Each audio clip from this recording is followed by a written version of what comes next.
But in terms of content also, I don't have anything to share. So yeah. Okay. So I'll offer my prayers to Guru and Krishna and then we'll start.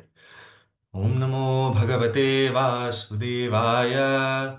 Om Namo Bhagavate Vasudevaya. Om Namo Bhagavate Vasudevaya.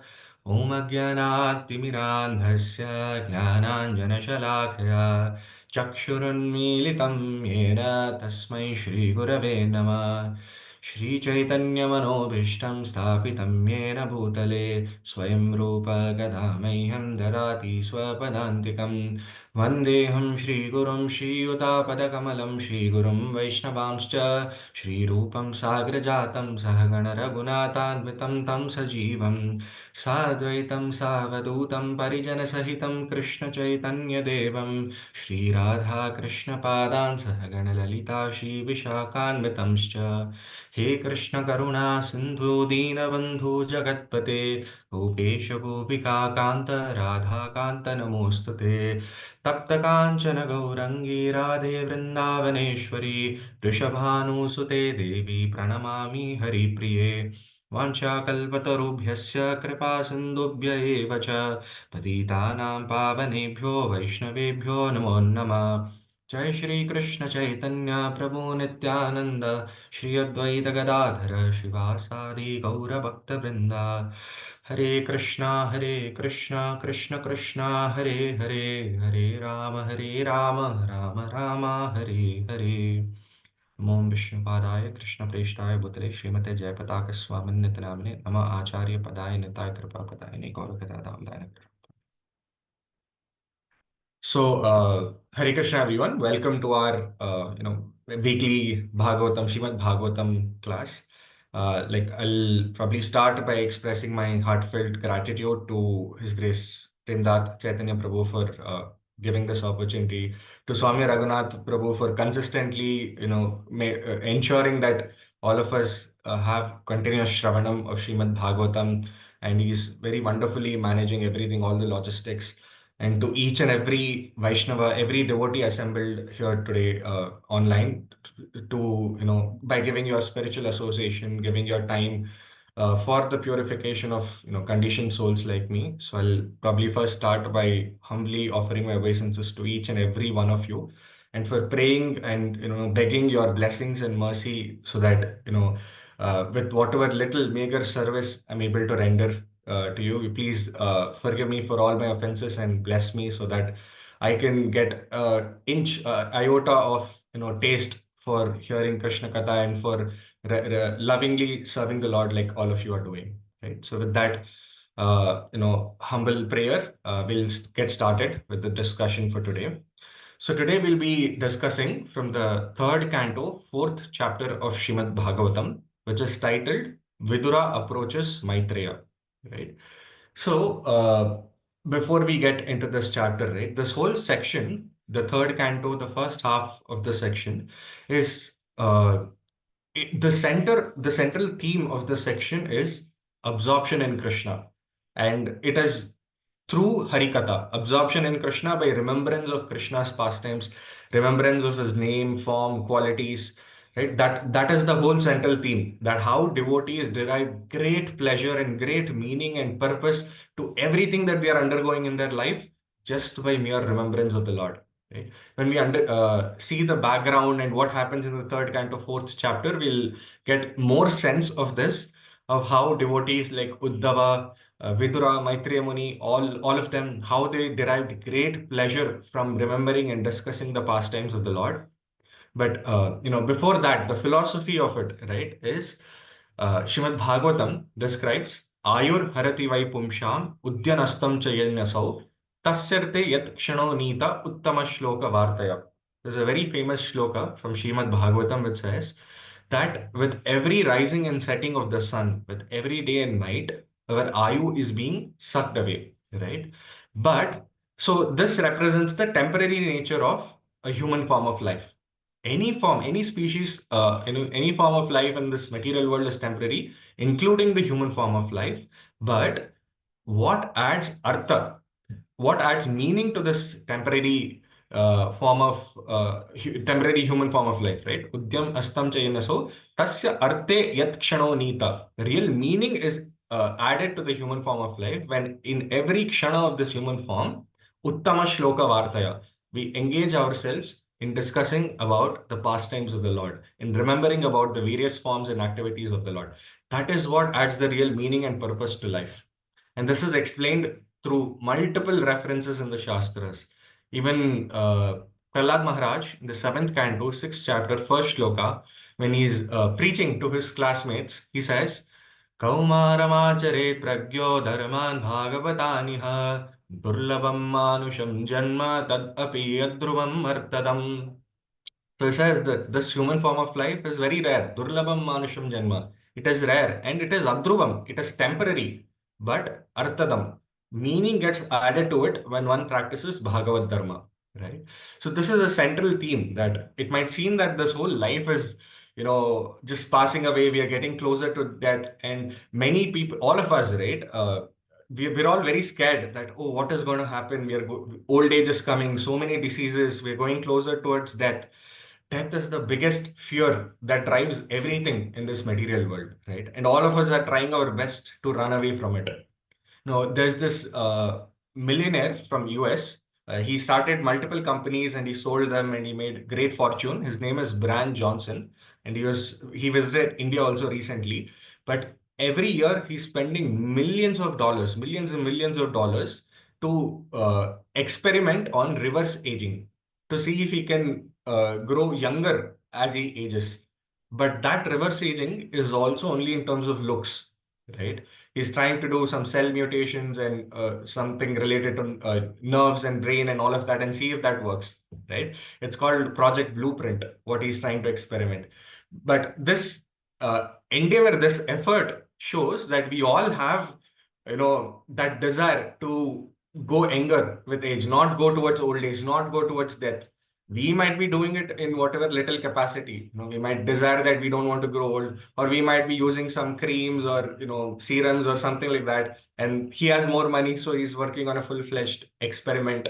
But whatever it is, that common desire is there that, oh, we are fearful of death. We don't want to go closer towards old age and death. What will happen? Our, everything will end. It'll all come to an end. That is what we believe, right?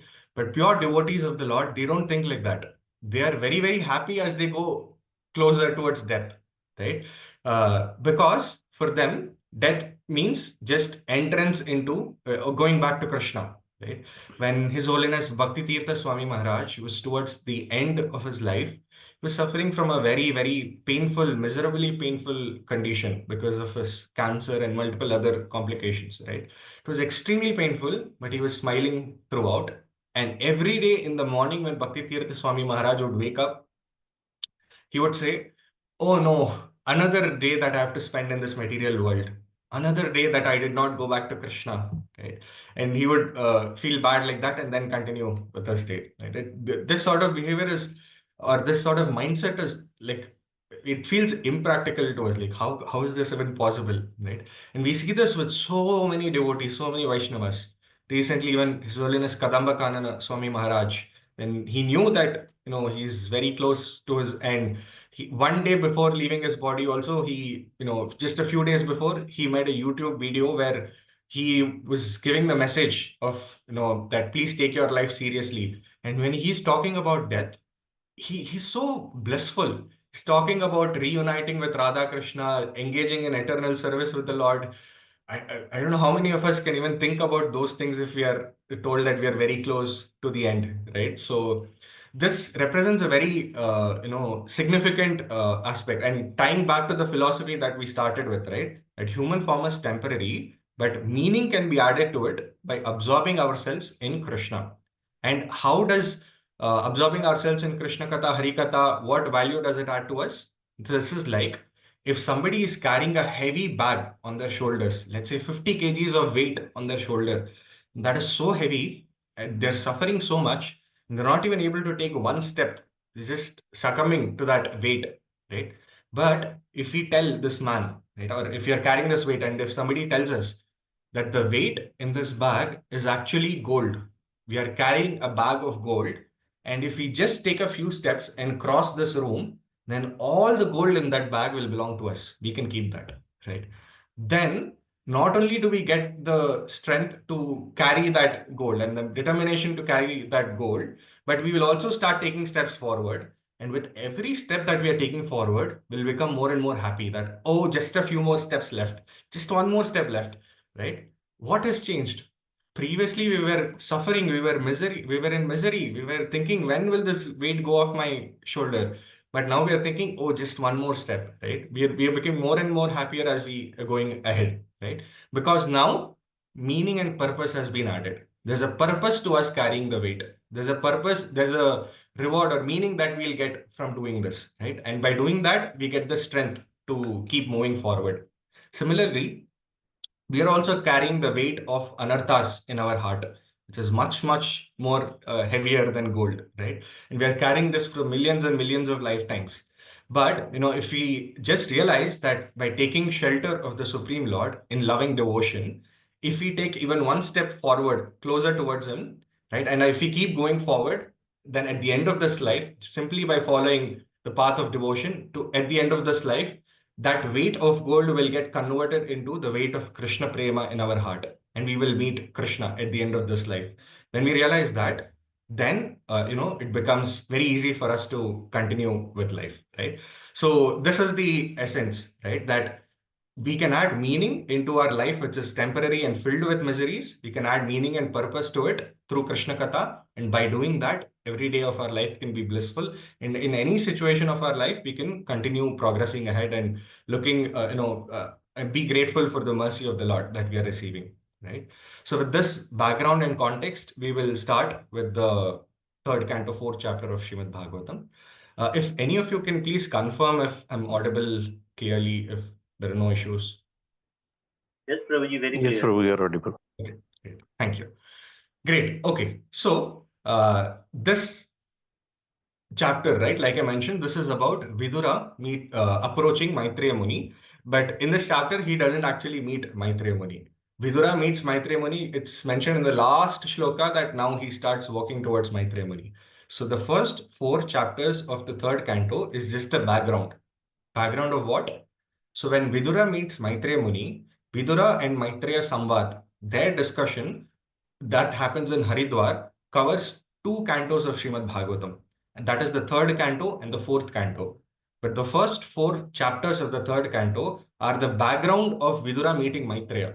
How did Vidura get to Maitreya? How did Vidura get to know who is this Maitreya and why did he approach Maitreya Muni and what did he want from him? That is explained in the first 4 chapters. So I'll quickly cover the background and then we'll come into the fourth chapter of Srimad Bhagavatam, third canto, right? So this third canto in total has 33 chapters, right? And it starts with Parikshit Maharaj's inquisitiveness or question to understand, what happened between Vidura and Uddhava. What was that conversation? Can you please explain, right? And the same question the sages of Naimisharanya asked Suta Goswami also. And because Suta Goswami had heard Sukadev Goswami tell this to Parikshit Maharaj, he repeated that. And he said, okay, this is what I've heard Sukadev Goswami tell Parikshit Maharaj about what Uddhava told, Vidura. So there's like a chain reaction of knowledge coming through parampara, right? But the background here is that the first chapter of third canto, it starts with how Vidura ended up meeting Uddhava, right? And it starts with Vidura leaving Hastinapur, or rather Vidura being banished from Hastinapur.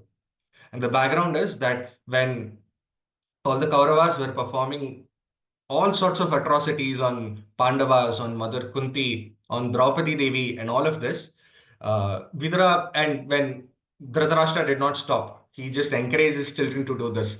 Finally, Pandavas went through Vanavas and they did everything. And then Krishna came as a peace messenger, as a Shanti Dut, and asked that their Kshatriyas, please give them the rightful, land. And, you don't have to give the whole kingdom, just give 5 villages. But even that, when Duryodhan refused and Dhritarashtra was supporting his son, then Vidura advises Dhritarashtra that what you're doing is a very big mistake. That, right? He says that Pandavas are very, very righteous. They're walking on the path of Dharma. And, you should just peacefully give the kingdom to them without any trouble, without any fight. You should give it to them because it is rightfully theirs, and you should get rid of your son. This person, Duryodhan, is very, very dangerous, not just to you or me, but to the entire Kuru Vamsha, entire Kuru dynasty. He is very, very dangerous because he is very adharmic. And then Vidura says, the most important quality why Duryodhan is dangerous to everybody is Duryodhan hates Krishna. He says that because he hates God, he hates Krishna, that is very dangerous, and you should leave him, you should renounce him, right? And Duryodhan happens to hear this, Vidura's advice to Dhritarashtra, and Duryodhan becomes, very, very angry. And, he starts abusing Vidura, that how come a son of a maid servant is advising us what to do and what not to do, right? This is very, very, this is not fine. And then Duryodhan, he goes to an extent where he says that to the lifelong service that you have rendered to the throne of Hastinapur, the remuneration or the mercy that we are giving to you is the breath in your nostril. We are not killing you, we are letting you live. That is the best we can do, but you cannot stay here anymore. So saying this, he ousted Vidura from there. But when Vidura was humiliated and insulted like this in a full assembly, and he was kicked out of that assembly. It's similar to what Vibhishan faced as well. But when Vidura had to face this, he did not retaliate. He did not shout back. He did not start quoting Shastras, or he did not even take water from Kamandal and start cursing Duryodhana or anything. He just accepted that. And he walked away from there, considering this situation as the mercy of the Lord, as a divine arrangement of the Lord. He took it as, until now, I was bound by my political obligation to serve the throne of Hastinapur, by my duty to serve the throne. But by being kicked out like this, I am no longer duty bound to deal with all of this politics. Now I can go to the forest, I can go on Tirth Yatra, I can associate with sadhus, I can hear more and more about Krishna. So Vidura took this as a wonderful opportunity to enhance his bhakti. Right? So in this way, we can see, and we'll discuss this as we go ahead as well, this point that devotees of the Lord, no matter how difficult the situation is and how much of a reversal it might seem like, somehow they always seem to manage to find Krishna's mercy in that situation. Right? We see this with Amrish Maharaj also. When Durvasa Muni was attacked by the Sudarshan Chakra, Durvasa Muni ran left, right, and center. He went to all three worlds. Then he went to Kailash, he went to Brahmalok, he went to Vaikunta, he went everywhere, seeking shelter. But when the same situation before this happened to Ambarish Maharaj, when the demon created by Durvasa Muni approached Ambarish Maharaj did not run anywhere. Ambarish Maharaj did not use his skill to protect himself. He didn't ask his army to protect him. He just went down on his knees, folded his hands, and accepted this as the will of the Lord. Right. So devotees have this miraculous way of finding Krishna's mercy even in the most unexpected and horrific reversals of life, right? So how do they do that? We'll get to that in a bit, but we see this is what Vidura exhibits as well, that he accepted this insult and humiliation as an opportunity to indulge more and more in bhakti. And once he was ousted from Hastinapur, he went around in Tirth Yatra, he went to Prabhas Kshetra. After going through many places, he reached Prabhas Kshetra. There, he got an update about what happened in the Kurukshetra war, that Duryodhan, everybody in Duryodhan's army got destroyed, and Pandavas are now thrown as the kings of Hastinapur. He got that update because until now he was away from the war scene. And then he continued his pilgrimage. He visited the 11 holy temples and holy tirthas on the bank of Saraswati. And finally, he reached the banks of Yamuna. And in the banks of Yamuna, he met this very, very special personality who was a very confidential associate and a very confidential devotee of the Lord. And he was also the cousin of Shri Krishna. And this was Uddhava. So this marks the first chapter. And then the second chapter starts with Vidura's questions to Uddhava, right? And Vidura's questions were very general, like, you are coming from Dwaraka, right? So he asked Uddhava, how is Krishna? How is Balaram? How are all the Yadus doing? What is happening? Just can you please tell me what is happening? But this was a very general question, right? And it's like a formality. When we meet somebody, we ask, how are you? And they say, yeah, I'm fine. How are you? We say, I'm also fine. Thank you. Right? That's the general etiquette that happens. Vidura also asked. He didn't ask about Atma, Paramatma, Prakriti. None of those things he asked. He just asked, how is Krishna? How's Balram? How are the Yadus? How are you? He just asked this question. But hearing this, the beginning of second chapter, we see Uddhava does not speak anything. Uddhava gets overwhelmed with ecstasy. He goes into a trance, and for one muhurta, for 48 minutes, Uddhava doesn't speak anything, not even a word. He just closes his eyes and goes into a samadhi. And Vidura is patiently waiting there. And generally, if we ask a question to somebody and somebody will just close their eyes and sit, we will either ask them again, question them again that what happened, are you okay? Or we'll walk away from there thinking, oh, this person doesn't know the answer. That is why he's just sitting silently. But Vidura was mature enough, spiritually mature enough to understand what was happening. And he realized that Uddhava is entering into trance. He's getting very ecstatic and thinking about Krishna, having memories of Krishna. So then Uddhava waited, and after Vidura waited, and after that one muhurta, when Uddhava came back into this realm and opened his eyes, and then Uddhava started speaking. And the first thing Uddhava tells is, like the sun sets in this world, Shri Krishna has disappeared from this planet. Right? He says, what are you asking about well-being when Shri Krishna himself is not there? And Uddhava knew by then that Shri Krishna had departed back to the spiritual world. And that is why, in the mood of separation, Uddhava was intensely absorbed in thinking about Krishna all this while. Right? And this analogy is also very important, that Uddhava compared Krishna's disappearance to the disappearance of the sun, because there are multiple ways to look at it. One is that when the sun sets, the sun does not die. It just sets here and rises somewhere else in the other part of the world. Similarly, when Krishna disappears from this universe, he manifests his pastimes in some other universe, right? So this keeps constantly happening. It's not the death of Krishna. And the other way to look at it is, when the sun sets, sun is not affected. Nothing is happening to the sun. Sun is still the same. It's safe. But when the sun sets, for all of us, darkness will prevail. And we have to make arrangements. We have to make changes. We have to, switch on the electricity or light candles, or we have to make adjustments. But nothing happens to the sun. Similarly, when Krishna disappears, it's not like Krishna is affected or anything. Krishna is safe. Krishna is the same. But we have to make, adjustments. So in this way, this is very, very significant analogy. And Prabhupada uses this analogy in many places. And Krishna promises in the Bhagavad Gita that anybody who understands that my appearance, disappearance, and activities are divine, that person will not take another birth again. Right? Janma karma cha me divyam, evam yoveti tattvataha, tyaktva deham punarjanma, naiti mameti, so Arjuna. Right? One who realizes this will not have to take another birth again. So Uddhava explains this, that Krishna has departed, and then after saying this, he starts remembering about the pastimes of the Lord, right? And he starts talking about the pastimes, and you can see the emotional nature of Uddhava here, that he doesn't go in a structured order, like right away. First, he starts talking randomly about Krishna's pastimes. He talks about the sweet, loving nature of and the exchanges that gopis had with Krishna. Then he talks about Krishna killing Kamsa.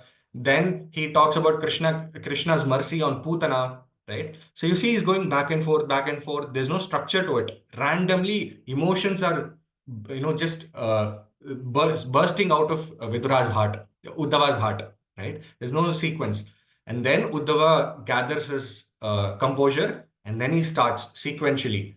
He starts from Vrindavan, then goes to Mathura, what Krishna did in Mathura, then what he did in Hastinapur, and then finally what he did in Dwaraka. So then he goes in order, and the entire 10th canto he summarizes in a few shlokas in the third canto, second chapter. So we can see the emotional side here. And then Krishna says, Uddhava talks about how Krishna was in Vidura, and how Krishna, after doing his entire duty of establishing dharma, and he relieved Mother Earth from all the adharma, and Krishna realized that there are still some more burden left on this earth, and that burden is my own family members, the Yadu dynasty. They had become intoxicated, and they were very, very adharmic, and they were going away from the path of dharma. And so Krishna decided that it's time that before I go back to the spiritual world, I need to send them back to their original positions as well, right?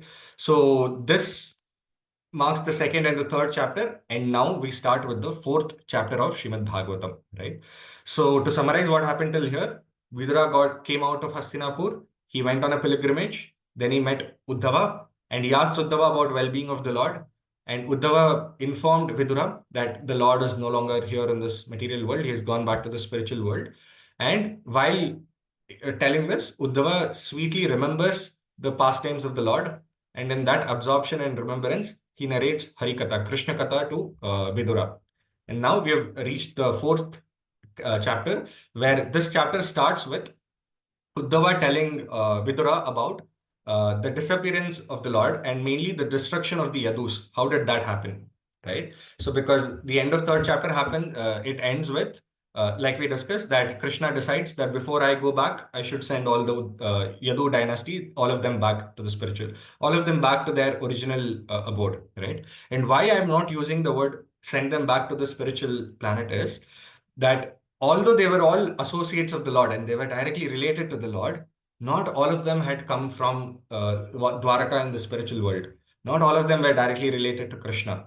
Some of them were the expansions or they were portions of the Devatas, demigods, who had come here to assist Krishna in his pastimes, right?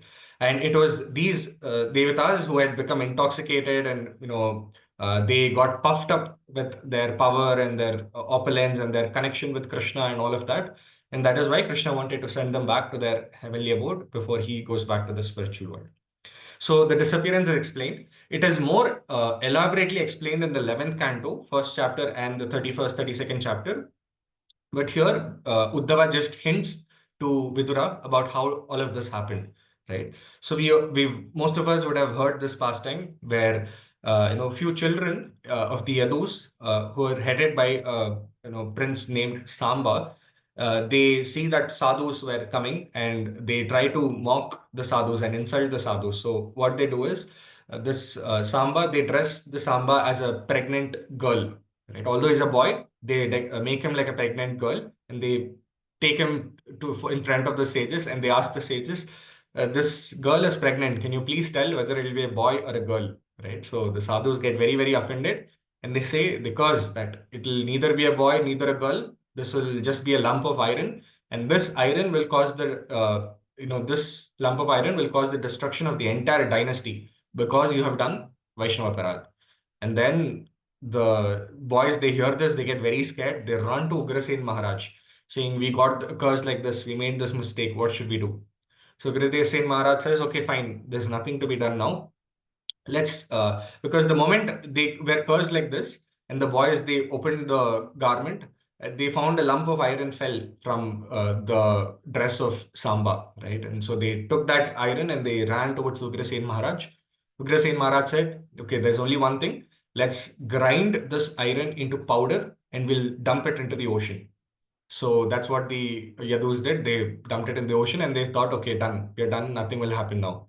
But it was not an ordinary iron. It was, empowered by the curse of the sadhus.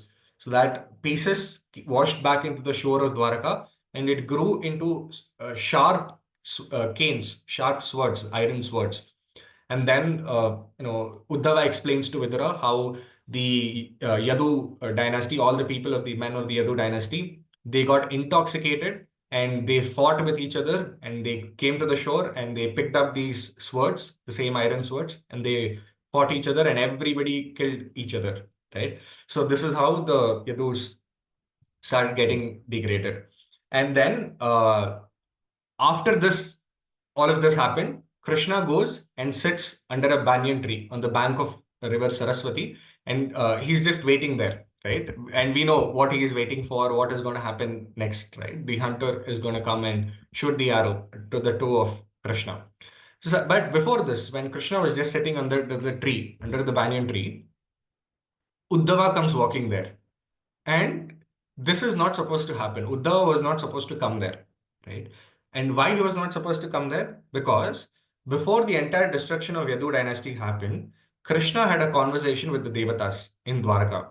And the Devatas told Krishna, Krishna basically asked advice from Devatas that I've established Dharma, I've done everything I have to do. The war of Kurukshetra is done, everything is done.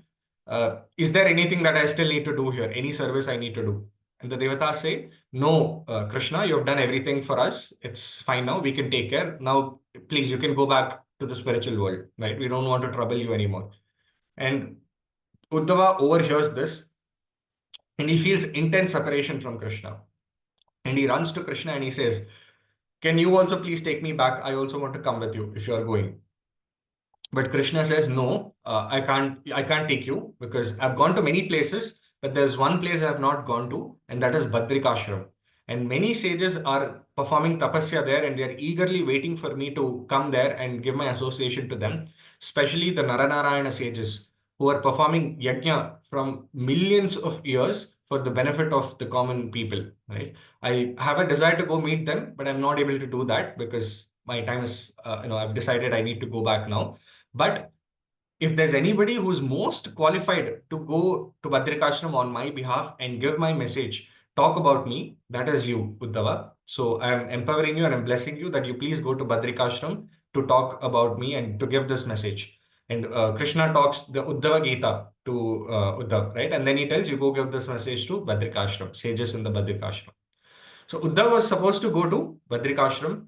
Krishna came to the banks of Saraswati and the Yadus, they were getting destroyed, right? But after they got destroyed, to our surprise, not to the surprise of Krishna, but to our surprise, we see Uddhava, instead of going to Badrikashram, follows Krishna and goes to the banks of River Saraswati where Krishna was sitting there. And he goes there and he sits in front of Krishna. And Krishna understood the heart of Uddhava. He realized that, okay, this person, he was supposed to go there, but he could not bear my separation. So he's come here again. So he smiled and he made Uddhava sit. And when Uddhava sat and Krishna started speaking to Uddhava, a very exalted sage by the name Maitreya Muni, by his own accord, by his own will, by his own Sukriti, he comes there and he sits there. Right? And Krishna is speaking to Uddhava, and Maitreya Muni just comes, sits there, and listens the conversation between that Krishna is speaking to Uddhava. Right? And Krishna again emphasizes about his divine nature, about how his disappearance is not actually matter of worry, and he talks about all of those things and why he re-emphasizes why it is important to go to Badrikashram and spread this message and continue preaching this philosophy. And Uddhava gets empowered, and then being completely empowered by the Lord, Uddhava, he continues his journey back to Badrikashram. And while going back, when he stops in the bank of Yamuna, that is when Vidura comes here and he meets Uddhava, right? And then Vidura, he asked Uddhava that after hearing all of this, this is basically the fourth canto of Srimad Bhagavatam, fourth chapter of third canto, right? After hearing all of this narration from Uddhava, that this was the background and this is where I was going to Badrikashram, but now you've come and you've met me, right? Then Vidura asks Uddhava that, can you please share that confidential knowledge with me? What was it that Krishna spoke to you under that banyan tree? I want to know. Can you please share this? So Uddhava says, see, Vidura, you are like the age of my father. You're elder to me. You're senior to me. And, I don't want to do this service because it is like against the etiquette, against the culture to do this. And if there was no other way, I would have done it. But actually, there's an alternative. There's another sage by the name Maitreya Muni who sat there and he heard the entire conversation between me and Krishna. He heard whatever instructions Krishna gave me. And Maitreya Muni is elder to you.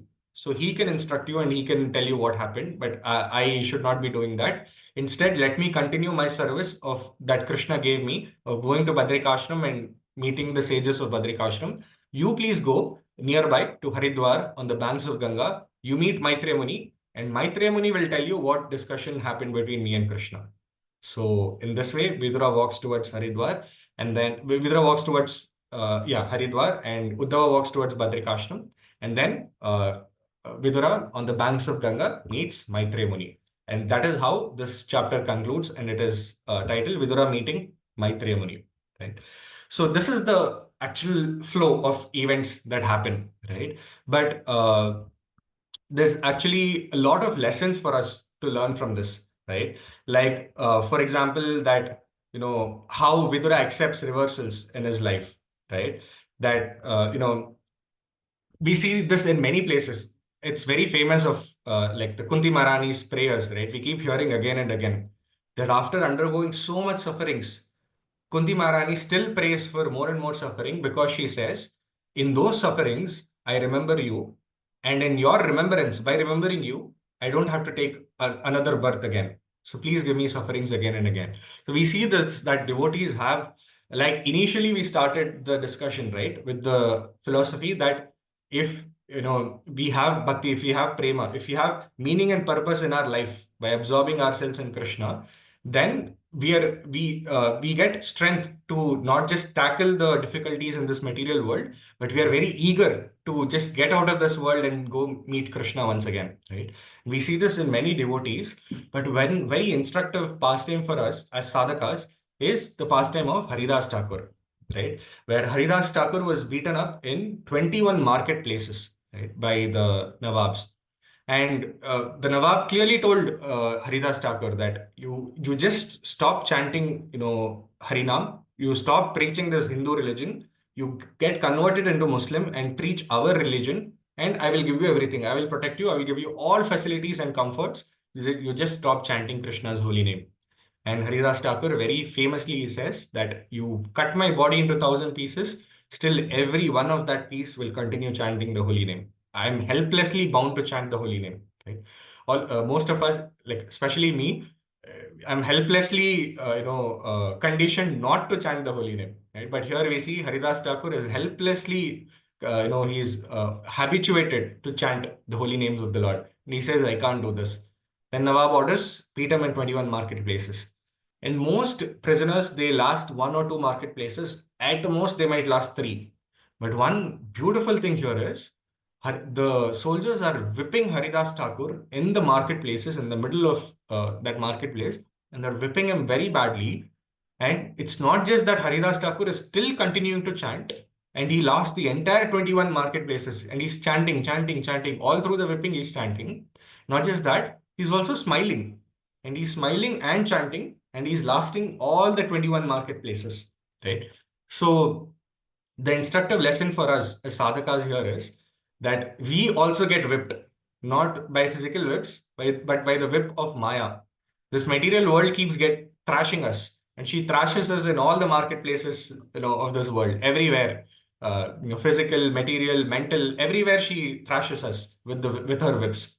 And when she's thrashing us, first thing to note is, do we have enough loyalty to continue chanting Krishna's name when she's thrashing us? And how much loyalty do we have that, like, how long can we last taking those whips? Can we last for one marketplace? Do we have enough loyalty to last two marketplaces? Or do we have enough loyalty to last all 21 marketplaces? Throughout our life, no matter how many whips Maya is hitting, we'll continue to tolerate all of them and chant Krishna's name, not leave chanting Krishna's name. Do we have that much loyalty? That is the first test. But the other test also is, can we smile while chanting? When we don't feel like chanting, when we don't feel like taking up the bead bag, but still somehow we've heard that it is good to chant holy name. We've committed to our guru. We are duty bound. That is why we pick up the bag, but we chant. But can we smile and can we derive pleasure and then can we chant? That is very, very difficult. But if you're able to do that, then we can understand that, okay, we've actually attained spiritual maturity, right? Because Brahma also tells in his prayers, Tattenu kampam susamikshamanam bhunjana evatma kritam vipakam hridva vapurbir vidadan namaste jiveta yo mukti pade sadaya bhak. He says that for that jiva, mukti becomes a right. Mukti is like, birthright of that jiva who, while undergoing sufferings and while undergoing miseries, holds his hands and with gratitude offers obeisances and offers service to the Lord, even while undergoing difficulties. Right. So that's the underlying theme here that we see, whether it's Uddhava, whether it's Vidura, whether it's Maitreya, while undergoing severe reversals in life, they're deriving great pleasure by being absorbed. Right. Now the question is, can we do this? How do we replicate this? Right. And this is where the question it becomes very tricky. And probably I'll take just 5-10 more minutes to just quote one pastime, to just narrate one pastime. Right. So here, all of us might think, oh, this is very nice to hear. It's very nice that we say that, we should absorb ourselves in Krishna's pastimes and remembering Krishna. And by doing that, we will be able to overcome all the reversals. And even in difficult times, we'll be able to smile and take the names of Krishna. All of that seems very nice, but it seems very impractical. And Haridas Thakur is able to do this. Kunti Maharani is able to do this. Right? Vidura, Uddhava, Maitreya Muni, they're able to do this because they are exalted devotees. Where is the comparison between us and them? How can we imitate them? When will that day come when we will be able to deal with reversals with a smile and continue chanting? Right? We have so many of these questions, and sometimes these questions makes us feel very, very hopeless. That is there any hope at all? Will I ever overcome my anarthas? Will there be any day when I will attain this much of absorption in Krishna? And to address those and to answer those questions that we might have, there's a very beautiful instructive pastime in the Ramayana which shows that what is the stage at which we can overcome our anarthas, right? So every demon, we see across the various pastimes of the Lord, every demon has a specific purpose, right? They represent different tendencies. Like Putana represents hypocrisy. Vritrasur, that snake demon, he represents enviousness. So like there are different demons, they represent different tendencies. And by Krishna killing them, or the Lord in different forms killing those demons, he represents, that how he teaches us how we can kill those tendencies in our heart, right? So Valmiki Muni talks about a very, very special demon who was killed by the Lord. And this is not a very big episode. It's a very small episode in Ramayana. So oftentimes it gets missed. But this is a very hope-giving episode for all the sadhakas, right? So this is when Lord Ram, Lakshman, and Mother Sita, they were exiled and they were walking in the forest. And they were walking from one forest to the other forest, performing all the various leelas and pastimes, so that conditioned souls like me, hearing those leelas, we don't have to walk in the forest of this material world again. So very mercifully, Lord Ram was performing pastimes, and he reached into this very special forest, which is very eventful as well. He reached this forest called Dandakaranya.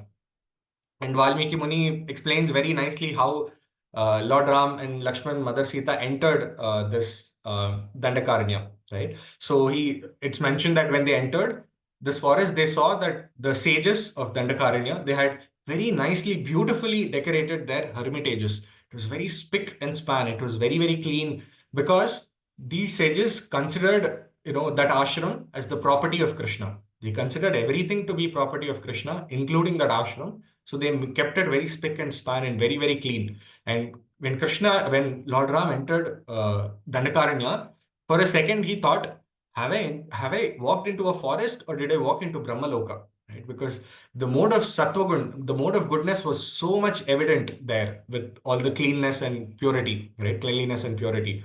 So Lord Ram walked there. And as soon as Lord Ram walked and he saw the sages sitting there doing their yajnas and tapasyas and everything, it is mentioned Lord Ram closed his eyes and folded his hands.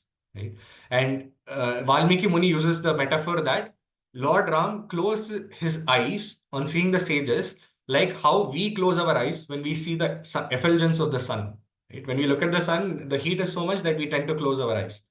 But this is a very poetic metaphor because Lord Ram is Surya Vamsha. He's the shining pearl of the dynasty of the sun, Surya Bhagwan, right? But that Surya Vamshi, that Lord Ram is closing his eyes, looking at the effulgence that is coming from the sages, the tapas and the bhakti, the devotion of the sages of Dandakaranya, right? So Lord Ram comes there and seeing Lord Ram, Lakshman and Mother Sita walk into the forest, all the sages, they get up, they stop whatever they're doing, they come closer and they see that, oh, this is actually Ram, Lakshman and Sita. This is the worshipable Lord that we are rendering service to all our life, right? They become very, very happy and they offer a seat to Lord Ram, Mother Sita, Lakshman. They offer a seat and they offer water, they offer fruits, they offer flowers, they offer garlands. Whatever that forest had to provide, the best of the best the forest had to provide, they offer all of that to Ram, Lakshman, and Mother Sita. And they start glorifying the Lord. And out of all the glorifications that they can give to the Lord, the glorification that they give is that they are struck by the beauty of Lord Ram, right? So it is mentioned that different forms of the Lord, they represent different things like Narsimhadev, Varahadev, all of these forms, they represent ferociousness, anger towards adharma, right? Then you have more sober forms of the Lord, like Kapila Muni, like Rishabhadev, who are very enlightened beings, and they don't indulge a lot in violence. They come just to spread knowledge, right? Then you have even more sober forms of the Lord, like Buddha, who represents non-violence. So there is a different scale of Lord's forms, and they represent different things, right? Like Parshuram represents strength, but Lord Ram, it is mentioned, he represents beauty. And the real strength of Lord Ram is not his Kodanda bow. It's not his bow and arrow. It is not his weapon. It's not his physical strength. It's not his Ramaban. The real strength of Lord Ram is his beauty, because that is so mesmerizing. And looking at that, the sages get completely mesmerized and they glorify the beauty of Lord Ram. And after all of this, towards the end of that glorification, they offer a prayer to Lord Ram, right? And the prayer is that while we perform our yajnas and tapasyas here, there are a lot of rakshasas living in this forest. And they come into this forest, and in our yajna, they put abominable things like stool, urine, bones, blood, all of that they put, and they make our yajna as impure, right? And they spoil our sacrifices and tapasyas, and they trouble us. And the brahmanas and the sages, they are very, very self-controlled, so their flesh becomes very soft and very tender, and their blood is very pure, right? So the Rakshasas find the flesh of sadhus as very soft and tender, and the blood as very, very tasty because of the purity of the Brahmanas and sadhus. So the Rakshasas come and they are flesh-eating Rakshasas. They eat the sadhus and they kill the sadhus. They eat their flesh. So this is becoming a daily affair, and it's becoming very difficult to us. And the sadhus say to Lord Ram, they offer a prayer that you are our father. So we are seeking help from you. You please protect us. And this is just a few lines, two, three lines they say towards the end. They glorify the Lord unlimitedly. Towards the end, they offer this prayer and they don't give details. They just say this much and they go away. They are like, okay, you are our father, you will know. We don't have to give details. They just walk away. And externally, in terms of their body, they are elder than Dasharath Maharaj. They are elder than the father of Lord Ram, but they know that spiritually they're all children of Krishna. Right? Krishna says, Mamai Vamsha Jiva Loke Jiva Bhuta Sanatana. They're all eternal parts and parcels of the Lord, and they realize that. They say, who else can we go to except you? So you please protect us. So Lord Ram smiled. He accepted all their offerings. He accepted their hospitality. He stayed there overnight. Next day morning, Lord Ram got up and with Lakshman and Mother Sita, he started walking deeper into the forest of Dandakaranya. And as he walked deeper into the forest, early in the morning, right, uh, he encountered a Rakshasa, right? Uh, this Rakshasa is very special. We'll come to it in the end, like what happened. But this Rakshasa was a flesh-eating Rakshasa. This Rakshasa eats human flesh, right? And when Lord Ram encountered this Rakshasa, it is elaborately explained that this Rakshasa was huge. He looked like a huge mountain, and he had very ugly features, right? And there was saliva dripping from his mouth, blood smeared all over his body. He had a huge belly. He was very horrifyingly tall. His body was very deconstructed and destructured. It was not at all uh, pleasant to look at, right? So all of this description is given about the Rakshasas.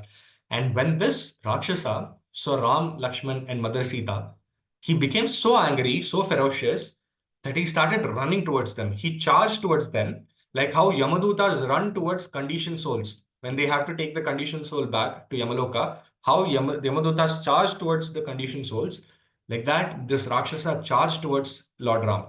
And when he ran, it is mentioned the whole earth trembled, right? The earth was shaking. And Valmiki Muni mentions that earth is the mother of Sita, right? Mother Earth is like the mother of Mother Sita, and Mother Sita is in danger. So the trembling of the earth is actually the trembling of the heart of Mother Earth because her daughter was in danger from this demon. So Mother Earth was feeling scared. So this demon ran because he didn't attack Lord Ram or Lord Lakshman as they were anticipating. he ran and he charged towards Mother Sita. And first thing he did is he picked up Mother Sita and he put her on his lap, right? And he, keeping her on his lap, he started abusing Lord Ram and Lord Lakshman. And he started speaking all foul words that you people are so abominable, you are so sinful. By your entrance into this Dandakaranya forest, the whole forest has become impure. And he says, you look like sadhus. You have matted hair. You are wearing tree bark. Externally you appear like sadhus, but you are all fake sadhus because you are walking with this woman. You are walking with your wife, with your mother, with your sister-in-law. You're walking because of this woman. Externally you're a sadhu, but you're not a sadhu. You're fake. So like that, he starts abusing Lord Ram left, right, and center, right? And then this demon says that I live on the flesh of sadhus. I eat the flesh of sadhus and I live on that. So I will kill both of you. I will eat your flesh and then I will marry your life. I will marry your wife and I'll live with her. Right. This is very, very abominable. To hear itself, it is so. It boils our blood, right? And we can imagine what Lord Ram would have gone through, not just with Ravan, throughout wherever, whichever forest Lord Ram went through, he encountered a lot of difficulties like this. And Mother Sita and Lakshman also encountered a lot of difficulties, right? But this represents demoniac mentality, right? And we see only demons can have this sort of mentality, and people who have unrestricted sense control, right? They don't have enough sense control. That those are the people who look at other women as their own property. But Chanakya Pandit, he clearly says that we should look at other people's wives as our mother. Right? But this demon has no such norms. So he keeps Mother Sita and he says, I'm going to kill you. And then Lakshman gets very, very angry. Lord Ram is anyway angry, but Lakshman gets very angry. And he says, oh, Lord Ram, he goes into Viryaras. He starts breathing heavily. He's hissing because he is Anantasesh as well. He becomes so angry and he says, I'm going to shoot one arrow to this demon. That arrow is going to pierce the chest of this demon. It will throw the demon far away. It will kill this demon. And hearing all of this description that Lakshman has given to Lord Ram, this demon is smiling. This demon is smiling and saying, oh, okay, you will do all that, huh? Okay, first you tell me, who are you? Where are you coming from? Who are you, both of you? And Lord Ram says, we are, from the dynasty of Ikshvaku, and, we are the princes of Ayodhya. And he tells all of that. And then he says, who are you? No. Then this demon says that I am Virad. My name is Virad, and I have a special blessing from Brahma that I can never be killed by any weapon, right? And nobody can harm me, nobody can cut me, nobody can slash me, nobody can kill me, nobody can do any harm to me. This blessing I have from Brahma. This seems like the description of soul that Krishna gives in the second chapter of Bhagavad Gita, right? Soul cannot be cut, soul cannot be slain, soul cannot be burned, soul cannot be mutilated. So all of this demon called Virad, he's telling to Ram and Lakshman. And then he challenges Lord Ram and Lakshman that you cannot do any harm to me. Best thing for you would be to leave Mother Sita with me and you run away from here. Run away from the forest of Dandakaranya. Otherwise, very soon I will tear both of you apart. Lord Ram becomes very angry. He strings his bow. Actually, when he enters the forest, he would have he unstrings the bow in a mood to offer his humility, to show his humility to the sages that I am not coming to you with the strength of my weapons, but I'm giving up everything and I'm coming to you in a mood of humility and surrender. So he would have unstrung his bow, but here he strings back his bow and then he puts the arrows and then he shoots the arrow. And he shoots multiple arrows, 7 arrows, which go at the speed faster than the speed of Garuda. And Garuda is said to travel faster than the speed of our mind. And arrows of Lord Ram are traveling faster than Garuda. They were golden arrows, very sharp edged. And it pierced through the body of Virad. Virad fell back, but he got up again. And the arrows just bounced back off his body as if nothing happened. This was shocking for Lord Ram and Lakshman. Lord Ram and Lakshman, they looked, helpless. And they kept shooting arrows, but it kept bouncing off from the body of Virad. And then they charged towards the body of Virad. They charged towards this demon and they took out their swords. They realized arrows aren't working. They took up their swords. They tried to cut the demon. They slashed the demon's legs, hands, everything they're cutting. But, this demon, nothing is happening. He's losing everything, but he's not dying. He's again standing up and he's not losing his power. And then, Ram and Lakshman, they were looking helpless. What is this? What is happening? And then this demon with mother, he was still holding Mother Sita. He charged towards Ram and Lakshman and he picked them up, put them on his shoulder, and he ran deeper into the forest, dense forest of Dandakaranya, and he's running towards there. And Ram and Lakshman are clueless what to do. What is this? This demon is toying around with us. And Mother Sita is crying. She's shouting for help. Please help, help, help. Do help us, protect us. She's shouting. And Valmiki Muni says, Ram is worried. What is this? What is happening? Right? In the mood of this pastime. And then, you know, Lakshman gets so angry that he slashes the right shoulder of this demon. Lord Ram slashes the left shoulder. Both of them fall down. And the demon has fallen down, but again the demon gets up as if nothing happened. And now Lord Ram is saying, okay, enough is enough. We have to just kill this demon. We have to get rid of this. And Lakshman says, okay, Lord Ram, how do we do this? And then Lord Ram says, if we cannot kill a demon, then the only thing to do is to bury him alive. Right? If we bury him alive, then it's as good as dead and he will be subdued. If we can't kill him, let's subdue him. So then he tells Lakshman, you make a pit and you arrange a pit that we can bury, and I will press my feet against this demon's neck and I will push him into that pit and we will kill him. And the moment Lord Ram narrates this plan to Lakshman, immediately, this demon, he realizes that, oh, this is actually the supreme personality of Lord, right? And he surrenders and he says, okay, I'm extremely sorry. I didn't realize your original identity. Now I know that you are the supreme Lord, Sri Ramachandra, and these are your associates, your brother, your wife, and he tells that I didn't realize your identity because of a curse, because I was illusioned by a curse. And then he tells Lord Ram that in my previous life, I'm actually a Gandharva named Tambaru. And this Tumbaru is a very famous Gandharva, right? And he was the topmost singer in the court of Indra. Gandharvas are famous singers, and out of all the Gandharvas, this Tumbaru is the most famous singer. And this Tumbaru was cursed by Kubera to become a Rakshasa. And why was he cursed? Because this Gandharva Tumbaru was supposed to sing in the court of Indra, but he forgot his duty. And instead, when he saw Ramba, who was dancing there, when Gandharvas sing, the Apsaras dance. And seeing one of the Apsaras, Ramba, dance, this Tumbaru, he fell in love with Ramba, and he stopped singing. And multiple times he stopped singing and he lost his desire to sing because he was absorbed in looking at Ramba and being attracted to her. Right. So Kubera cursed him that you are forgetting your duty. You are not acting and you're missing out from doing your duty and you're forgetting your duty. That is why I'm cursing you that you go to this material world as a demon, as a Rakshasa, you go there. Right. And then this Tumbaru says, then okay, but how do I get relieved from this curse? How do I come back? And then Kubera says that when the right time comes for you to become freed, right?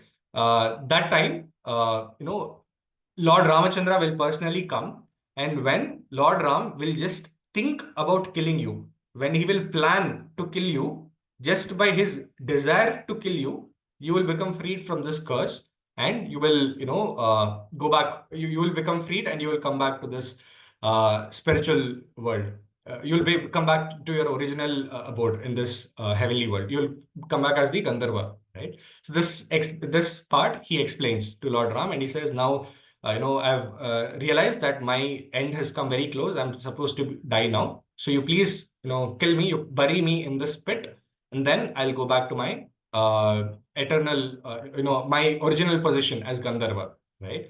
So Lord Ram does that. He becomes very happy and he personally buries this demon. And for demons, it is commonly understood for Rakshasas, if they are buried, then they attain heavenly abode, heavenly destination. It's a very good death for the Rakshasas, right? So Lord Ram does that. So apart from Jatayu, where Lord Ram personally cremates Jatayu, even here for Virat, we see Lord Ram personally does that. He accepts the surrender and shelter. He accepts the surrender of Virat and awards him shelter and gives him back his original position, right? So this is a very small pastime actually. Right? It's not a very big pastime in the Ramayana. It's one small episode out of many, many pastimes and many demons that Lord Ram killed. But it's very instructive for all of us because similar to this demon who did not do his duty and fell down into this world, and nothing was working on him on relieving that curse, right? Except when Lord Ram came and desired to liberate him from this curse.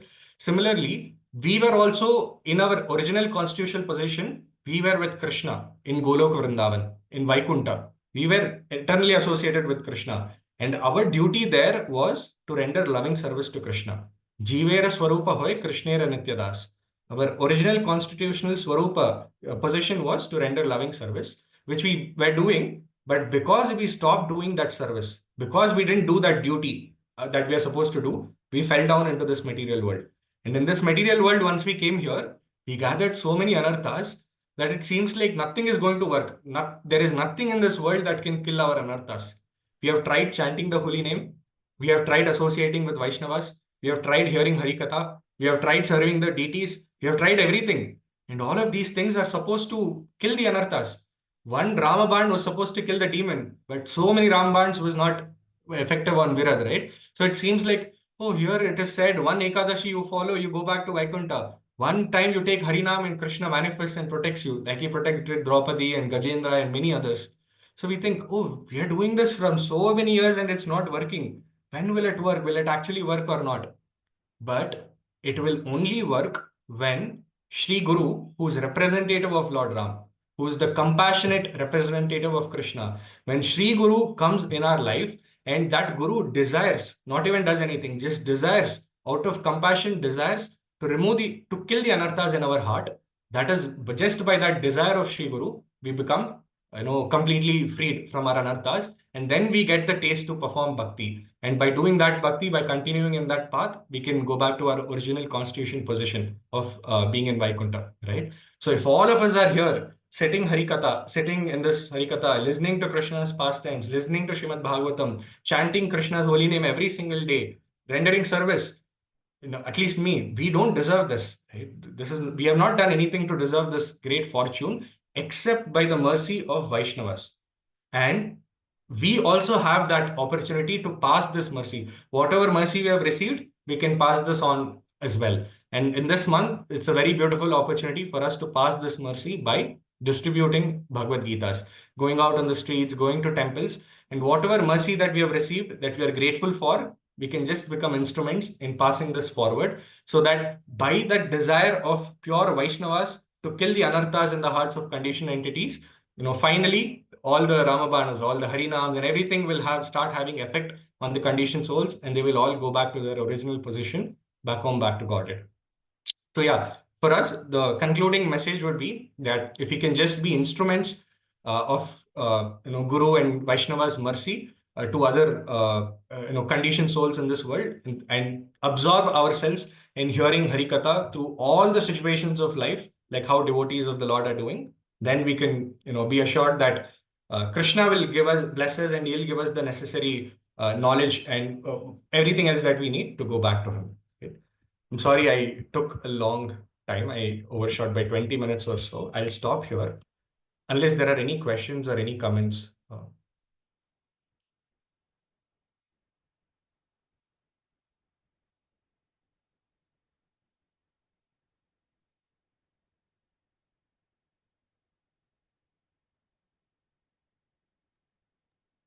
Does anybody has any question or comments?